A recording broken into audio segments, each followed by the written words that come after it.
क्या आपको पता है कि पाकिस्तान के तकरीबन 90% लोग जो है ना वो बाहर क्यों नहीं है? सिर्फ आइल्स की वजह से। अगर उनका आइल्स क्लियर हो जाए ना तो 90% कहीं ऑस्ट्रेलिया, कनाडा, अमेरिका और यूरोपियन कंट्रीज़ में फिट हुए हों। अच्छा, आइल्स क्यों नहीं क्लियर होता? क्योंकि आइल्स की जो इंग्लिश है ना वो नॉर्मल इंग्लिश से बिल्कुल डिफरेंट होती है। लेट्स से आइल्स की जो जो हम नॉर्मली कहते हैं मैनी, आइल्स में उसको कहते हैं न्यूमरस। न्यूमरस एक वर्ड आ जाता, हम बोलते हो ओ न्यूमरस क्या आ गया भाई। इसी तरह प्रूव्ड, नॉर्मल लाइफ में हम प्रूव्ड पढ़ते हैं, लेकिन आइल्स इंग्लिश में वो आता है जस्टिफाइड।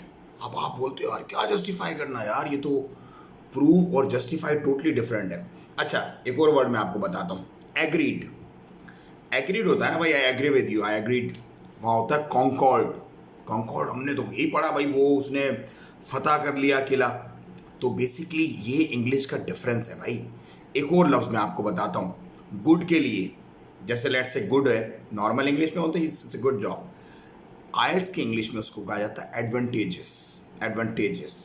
सो बैड एक और वर्ड है, बैड। बैड को कहते हैं डिटरमेंटल। अब आप देखें कितना फ़र्क है। ये मैंने आपको 5-6 लफ्ज़ बताए, 5-6 लफ्ज़ों के अंदर ही आप उलझ के रह गए हों। तो भाई मैं कोई इंग्लिश दान नहीं हूँ, मैंने आपको जस्ट एक गाइडेंस दी है छोटी सी। अपनी वोकैबुलरी को स्ट्रॉन्ग करें। अगर आपको आइल्स चेस करना है अपना स्कोर, बेस्ट वे कि आप अपनी वोकैबुलरी इन्हेंस करें। डिफरेंट वर्ड ही आएगा। आप आइल्स के एग्जाम में ये ना एक्सपेक्ट करें आपको सीधी सीधी स्लेस, हम जो इंग्लिश पढ़ते हैं ना, like I have been calling time, I tried my time but you are not responding.